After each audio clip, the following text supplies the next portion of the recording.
चलिए, तो हम डिस्कस कर रहे थे सेंसर। तो इसकी डेफिनेशन की बात करें तो American society according to the instrument society of America के अनुसार a device which is provide a usable output in response to the specified measurand. तो जो हमारा जो है डिवाइस जो है हमारा जो कि हमारा इनपुट लेता है और रिस्पॉन्स में हमारा जो स्पेसिफिक मेजरेंट है वो हमारे देता है, उसे हम सेंसर्स कहते हैं। और ट्रांसड्यूसर की बात करें तो ट्रांसड्यूसर हमारा क्या था, ट्रांसड्यूसर हमारा वन फॉर्म ऑफ एनर्जी को दूसरे फॉर्म ऑफ एनर्जी में हमारा कन्वर्ट कर रहा था, और इस प्रिंसिपल से हमारा काम करता है, एक फॉर्म ऑफ एनर्जी को दूसरे फॉर्म ऑफ एनर्जी में चेंज करता है हमारा ट्रांसड्यूसर, और इसी प्रिंसिपल पे ये काम करता है। और स्पेसिफाइड मेजरेंट जो हमारा तो हमारा usable output by the transducing principle पे हमारा काम करता है। और अगर हम कैरेक्टरिस्टिक ऑफ सेंसर और ट्रांसड्यूसर की बात करें तो इसमें हमारा पहला आता है रेंज। तो रेंज क्या होता है कि जैसे हमारा कोई भी थर्मामीटर लेते हैं तो वो उसका रेंज हमारा कैसे निकालेंगे कि हमारा जो है 10 डिग्री सेंटीग्रेड से हमारा 200 डिग्री सेंटीग्रेड तक हमारा रेंज है इसका, तो ऐसे हम डिफाइन करते हैं। और स्पैन की बात करें तो स्पैन हमारा क्या होता है कि मैक्सिमम स्पैन हमारा होता है कि maximum value minus minimum value. जैसे कि हमारा अगर स्पैन की बात करें तो अगर हमारा 10 से अगर 200 तक हमारा है तो इसकी स्पैन क्या हो जाएगी, 200 माइनस 10 हो जाएगी, तो यानी कि 190 इसका स्पैन हो गया। और एरर की बात करें तो एरर हमारा क्या होता है कि एरर की जो डिफिनीशन होती है वो measured value minus true value. और ऐसे भी कर सकते हैं कि जो हमारा इसको जैसे दिखाते हैं कि हम अगर हमारा ट्रू वैल्यू जो है रहा है 10 डिग्री सेंटीग्रेड है, लेकिन अगर हमारा मेजर्ड जो वैल्यू कर रहा है वो 11 डिग्री सेंटीग्रेड अगर हमारा थर्मोमीटर की बात करें वो कर रहा है, तो हमारी एरर क्या होगी, एरर 1 डिग्री सेंटीग्रेड की हमारी एरर हो गई। और एक्यूरेसी की बात करें तो एक्यूरेसी हमारी क्या होती है कि exact extend to the which value indicate might be wrong, मतलब किस वैल्यू से वो हमारा रॉन्ग है। तो एक्यूरेसी हमारा जो होता है प्लस माइनस 2 डिग्री सेंटीग्रेड से हम दिखाते हैं, मतलब प्लस माइनस से दिखाते हैं कि हमारा 2 डिग्री का अगर हमारा 100 है, जैसे हमारा 100 है, 100 हमारा कोई भी टेम्परेचर अगर हमारा नाप रहा है थर्मोमीटर तो हम 100 लिख रहे हैं, तो और उसमें प्लस माइनस 2 डिग्री दिखा रहे हैं कि मतलब या तो वो 102 हमारा हो सकता है या तो फिर 198 हो सकता है। तो ये हमारा दिखा रहा है कि वैल्यू इसके रेंज में होगी, हमारी इतने हमारे इसके बीच में हमारी होगी, तो हमारी एक्यूरेसी क्या होगी प्लस माइनस 2 डिग्री सेंटीग्रेड होगी।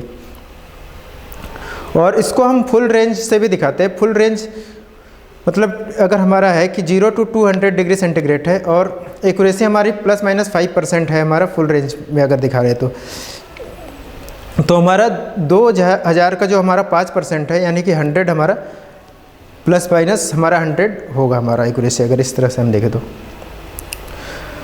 और एक्यूरेसी की बात करें तो आप ऐसे कर सकते हैं कि जैसे कोई आर्चर है, अगर वो कोई एम पे निशाना लगा रहा है तो जो हमारा सबसे मिडिल वाला वो जो पॉइंट होता है वो हमारा जो मेन एम होता है, तो उस पर अगर हमारा लगता है तो वो हमारी एक्यूरेसी कराती है कि एकदम बीच में हमारा अगर लग रहा है, आर्चर अगर कर रहा है तो उससे जैसे 10 पॉइंट अगर उसमें होते हैं तो वो हमारा एक्यूरेट है। तो एक्यूरेसी जितना अगर हमारा मिडिल पॉइंट के पास जाएगा उतना ही हमारी एक्यूरेसी उतनी अच्छी होती जाएगी। और हम प्रिसीजन की बात करें, प्रिसीजन क्या होता है कि अगर कोई आर्चर एक ही पॉइंट पे बार बार मार रहा है, एरो अगर एक ही पॉइंट पे हमारा बार बार अगर एरो लग रही है तो वो हमारी प्रिसीजन हो गई कि वो इतना ज़्यादा प्रिसाइज है। हमारा कोई भी अगर सेंसर्स की बात करें तो हमारा सेम इनपुट दे रहे हैं और सेम आउटपुट आ रहा है हर बार, तो वो हमारा प्रिसाइज वैल्यू हो गई। और सेंसिटिविटी की बात करें तो ये हमारा रिलेशनशिप इंडिकेट करता है कि हमारा आउटपुट कितने इनपुट देने पर हमारा आउटपुट आ रहा है। जैसे हमारा सेंसिटिविटी की बात करें तो हमारा 0.5 ओम पर डिग्री सेंटीग्रेड, मतलब 1 डिग्री सेंटीग्रेड अगर हम प्रोवाइड कर रहे हैं तो हमारा 0.05 हमारा जो है इसमें जो हमारा है वो टेम्परेचर हमारा ये हमारा जो रेजिस्टेंस है वो हमारा चेंज हो रहा है। तो ये हमारा सेंसिटिविटी हो गई, कितना हम इनपुट दे रहे हैं, कितना इनपुट में चेंज कर रहे हैं तो आउटपुट हमारा चेंज हो रहा है। और हिस्टेरिसिस एरर की बात करें तो ये हमारा जैसे आप ग्राफ में देख सकते हैं, तो इसमें अगर हम कोई भी वैल्यू इंक्रीज कर रहे हैं तो हमारे जो फाइनल जो आ रही है वो यहाँ तक आ रही है, ठीक है। कोई भी वैल्यू अगर हम इंक्रीज कर रहे हैं, जैसे हमारा 0 से 100 तक जा रहे हैं तो यहाँ पर वैल्यू हमारी आ रही है। और फिर अगर इसी को अगर हम रिपीट करें, अगर इसी पॉइंट पे अगर हम आए, सपोज ये 100 डिग्री सेंटीग्रेड है और अगर हम ये 200 से यहाँ से 0 से 100 जा रहे हैं तो हमारा ये ऐसे कर्व बनेगा। अगर हम 200 से 100 तक आ रहे हैं तो हमारा कर्व ऐसे बनेगा। तो इन दोनों के बीच में जो हमारा अगर 200 से इधर आ रहे हैं तो हमारा जो डिफरेंस आ रहा है तो वो हमारा क्या आ रहा है, एरर आ रहा है। तो इसी चीज़ को हम हिस्टेरेसिस एरर कहते हैं। तो हमारा different output for the same value of the input depending upon the whether it has be going to increase value और फॉर डिक्रीज वैल्यू। जैसे हम इंक्रीज कर रहे हैं एक बार वैल्यू और एक बार डिक्रीज कर रहे हैं, तो उस पॉइंट पे आने के बाद उसके टेम्परेचर में इंक्रीजिंग के समय जाते समय कितना हमारा मेजर कर रहा था, और वापस जब डिक्रीज कर रहे हैं वैल्यू तो हम देख रहे हैं कि उस पॉइंट पर हमारी कितनी वैल्यू आ रही है। तो उस एरर को हम करते हैं हिस्टेरेसिस एरर। और नॉन लीनियरिटी एरर की बात करें तो जैसे हमारा कई सारे सिस्टम जो होते हैं हमारे तो लीनियर नहीं होते, कि जैसे हमारा जैसे जैसे इनपुट वैरी कर रहा है वैसे वैसे आउटपुट वैरी उसमें नहीं होता है। तो इसमें हम नॉन लीनियरिटी एरर को हम देखते हैं। तो इसमें क्या आता है कि हम अप्रॉक्सीमेट कर लेते हैं कि इस रेंज में हमारी बढ़ रही होगी, मतलब ये हमारा अप्रॉक्सीमेशन है कि हम इसको लीनियर मान लिए कि ऐसे हमारी कर्व जा रही है, रियल में वैल्यू ऐसे जा रही है, लेकिन हम जो दिखा रहे हैं वो ऐसे हमारे दिखाते हैं कि उसको हम लीनियर रिलेशनशिप मान लेते हैं। तो ये जो हमारा होता है वो नॉन लीनियर होता है। तो इसमें भी हमारा best value straight line for the all values using least square method से ये हमारा लीनियर हम माने हैं। तो ये हमारा ये एरर हो गया, लीनियरिटी एरर हो गया। और सेम इसी तरह हमारा ये है। और अब बात करते हैं रिपीटेबिलिटी की और प्रोडक्टिबिलिटी की। तो ability to give the same output for the repeated application of the same input, मतलब जितनी हम वैल्यू दे रहे हैं सेम वैल्यू पे तो कितनी बार वो वही वैल्यू रिपीट कर रहा है। सेम इनपुट दे रहे हैं तो वो सेम वही आउटपुट हमारा कितनी बार रिपीट कर रहा है, तो उसको रिपीटेबिलिटी कहते हैं। तो इसका जो फार्मूला होता है maximum minus minimum value given upon the full range into 100। अब हम बात करते हैं स्टेबिलिटी की। तो same output when use to measure a constant input over a period of time, मतलब सेम आउटपुट हमारा दे रहा है कितने समय के लिए दे रहा है, उस चीज़ को हम स्टेबल कहते हैं कि सिस्टम स्टेबल है। यानी कि यहीं पर इतने देर तक अगर हम किसी आदमी को कहें तो वो इतने दिन तक यहीं पर खड़ा रहा, इतने समय तक यहीं पर खड़ा रहा, तो वो हमारा स्टेबल है। स्टेबिलिटी बताता है कि टाइम के साथ वेरी नहीं कर रहा है। और ड्रिफ्ट की बात करें तो हमारा ड्रिफ्ट क्या होता है कि अगर वैल्यू हमारे टाइम के साथ वेरी कर रही है तो हमारा क्या हो गया, ड्रिफ्ट हो गया। और डेड बैंड की बात करें तो range of input value for which no output, जैसे कि डेड बैंड हमारा आप व्हीइंग मशीन की बात करें तो जिसमें हम वज़न नापते हैं, तो उस मशीन की बात करें तो एक बहुत छोटी सी वैल्यू हम डालते जाएंगे तो हमारा वो वैल्यू उसमें दिखाएगा नहीं, हमारा जो हमारा वज़न मापने की मशीन होती है उसमें दिखाएगा नहीं। तो जितना वैल्यू तक हम यूज कर रहे हैं, मतलब जितना वैल्यू हम डाल रहे हैं, जितना हम मास डाल रहे हैं उस पर, और वो हमारा दिखा नहीं रहा है, तो वो चीज़ हमारा क्या आ जाता है, डेड बैंड, मतलब इतने वैल्यू तक वो नहीं दिखाएगा, इनपुट डालेंगे तो नहीं दिखाएगा। डेड टाइम हमारा length of the time from the application of input until the output being to respond to change, मतलब जैसे हम कोई भी चीज़ डाल दिए, अगर वेट रख दिए तो कितने देर बाद हमारा वो दिखा रहा है कि हमारा इतना वेट हमारा दिखाया, तो वो चीज़ हमारा क्या करता है, डेड टाइम दिखाता है, कितने समय बाद हमारा दिखाएगा। और रिजोल्यूशन की बात करें तो इसमें smallest change in input value that will be produce on a observable change in output. तो जैसे कि अगर हमारा 1 किलो जो वेट, अगर हम व्हीइंग मशीन की बात करें तो हम वेट डाल रहे जैसे हमारा 1 किलो है तो हमारा 2 किलो जैसे है तो उसमें थोड़ा थोड़ा वैल्यू डाल रहे हैं, तो हमारा कुछ वैल्यू जो बहुत अगर कम डालेंगे तो वो दिखाएगा नहीं। तो कितना, मतलब अगर 1 ग्राम, अगर हम 1 किलो 1 ग्राम दिखा रहे हैं तब 1 किलो 1 ग्राम हमारा दिखा रहा है, तो इस चीज़ को हम कहते हैं रिजोल्यूशन, कि इसका रिजोल्यूशन इतना है।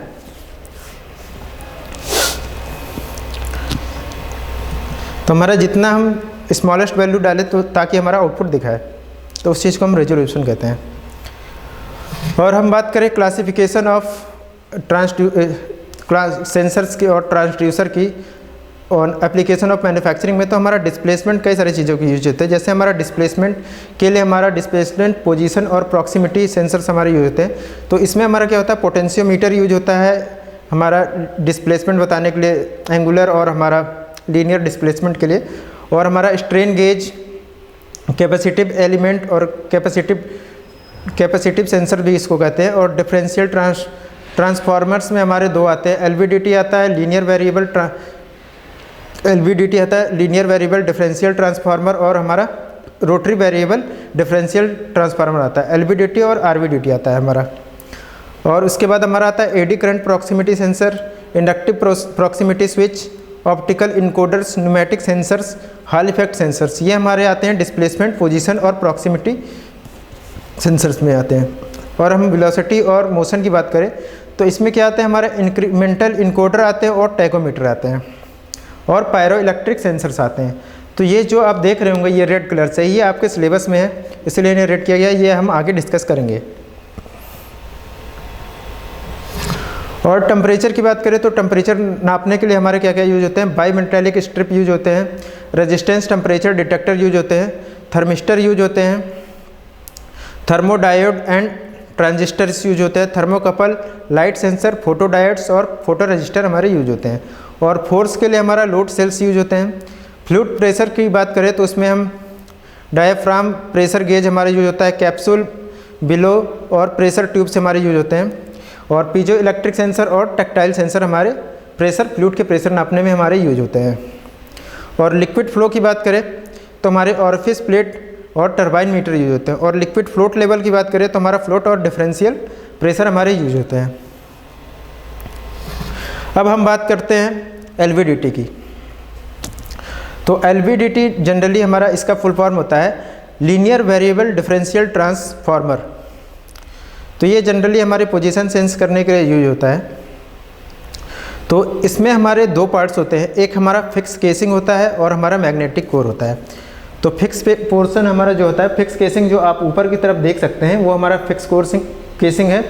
और हमारा मैग्नेटिक कोर जो है ये यहाँ पर लगा हुआ है, जो कि मूवेबल फेरस कोर या मैग्नेटिक कोर हम कहते हैं। तो in between the fix casing and magnetic core there is a 1 primary and 2 secondary coils. तो इसमें हमारा क्या होता है कि एक प्राइमरी कॉइल होता है, ये हमारा प्राइमरी कॉइल है और ये हमारा प्राइमरी कॉइल है, और दो हमारे सेकेंडरी कॉइल होते हैं।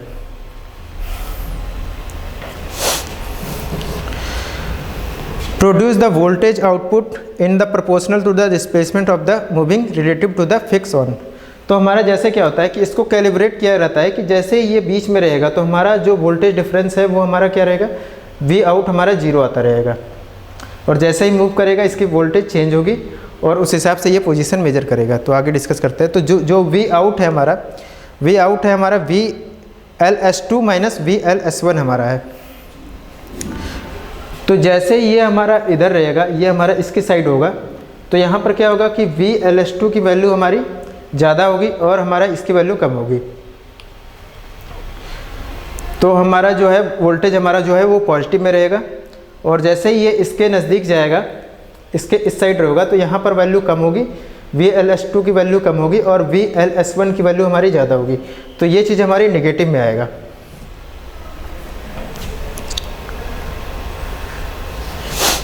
और ये हमारा कैलिब्रेशन कर्व है। तो इसमें हम क्या करते हैं कि जैसे जैसे हमारी मूव कर रही है, तो राइट साइड जो आपको दिखा रहा है, राइट साइड ये दिखा रहा है कि हमारा जब फुल्ली यहाँ पर इस साइड में आया हुआ है, इस साइड में कोर आया हुआ है, तो हमारी ये सबसे हाई वैल्यू, और धीरे धीरे जैसे जैसे ये इधर आता रहता है वैसे वैसे हमारी हाई वैल्यू जाती जा रही है।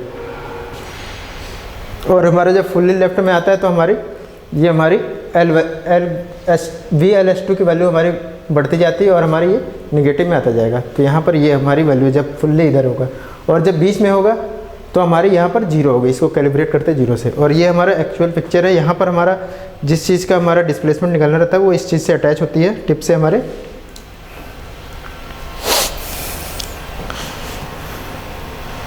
और एप्लीकेशन देखते हैं इसके। एप्लीकेशन ऑफ LVDT की बात करें तो measurement of spool position in a wide range of the servo valve.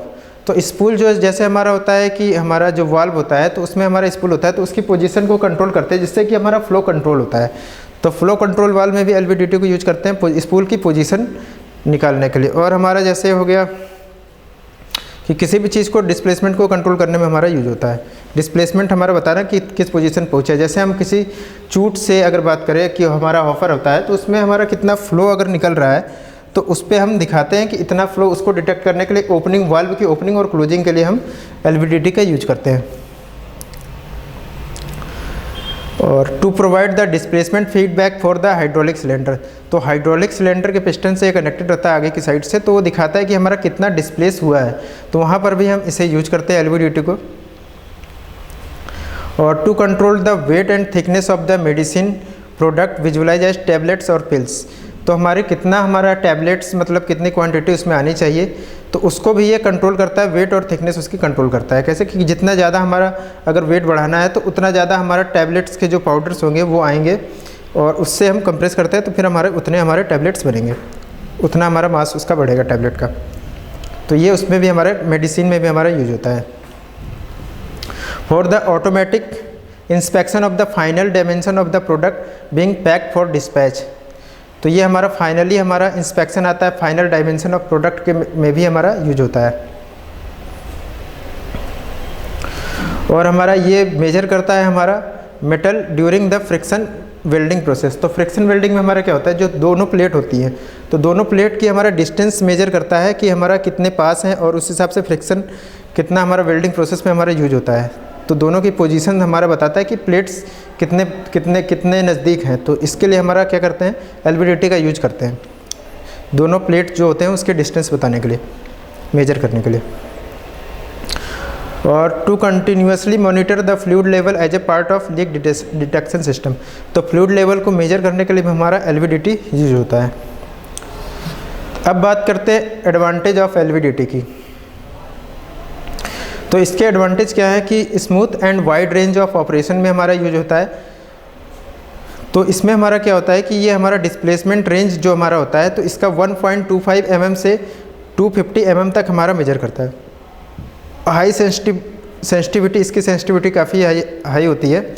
LVDT gives the high output value so that there is a no need for the any amplifier circuit for the amplification process, तो इसकी sensitivity high होती है तो इसलिए जो हमारा signals आते हैं उसको फर्दर एम्पलीफाई करने की हमारी ज़रूरत नहीं होती है।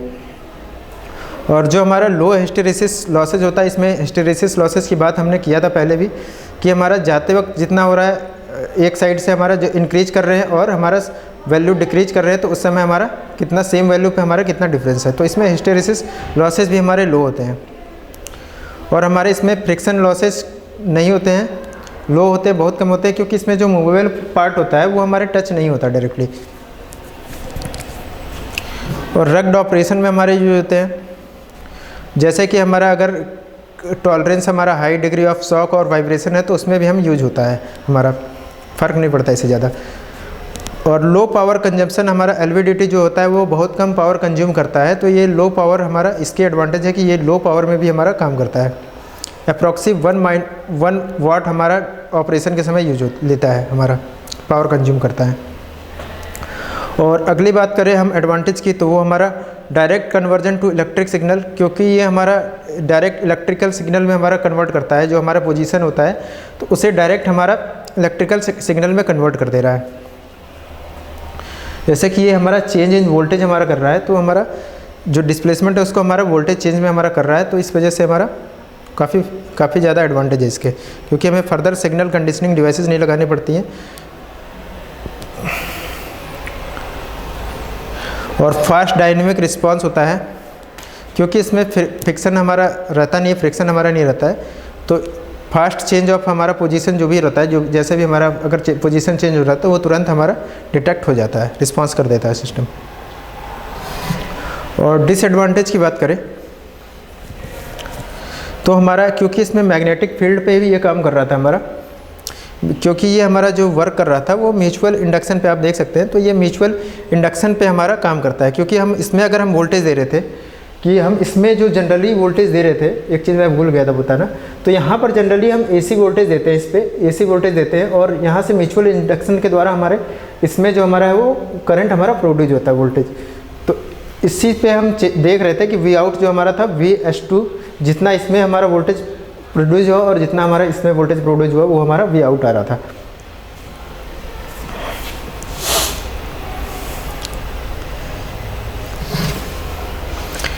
तो डिसएडवांटेज देखते हैं। Since the LVDT is a inductive transducer so it is the sensitive to the stray magnetic field. तो अगर हमारा पास में अगर कोई मैग्नेटिक फील्ड है तो हमारा क्या होगा कि हमारा इस पे इफेक्ट, परफॉर्मेंस पे इफेक्ट पड़ने लगेगा। तो इस वजह से हमारा क्या होता है कि मैग्नेटिक फील्ड, दूसरे मैग्नेटिक फील्ड का कोई असर ना रहे, तो इसको अच्छे से इंसुलेटेड करते हैं, इसको आसपास कोई मैग्नेटिक चीज़ नहीं रखते हैं इसके।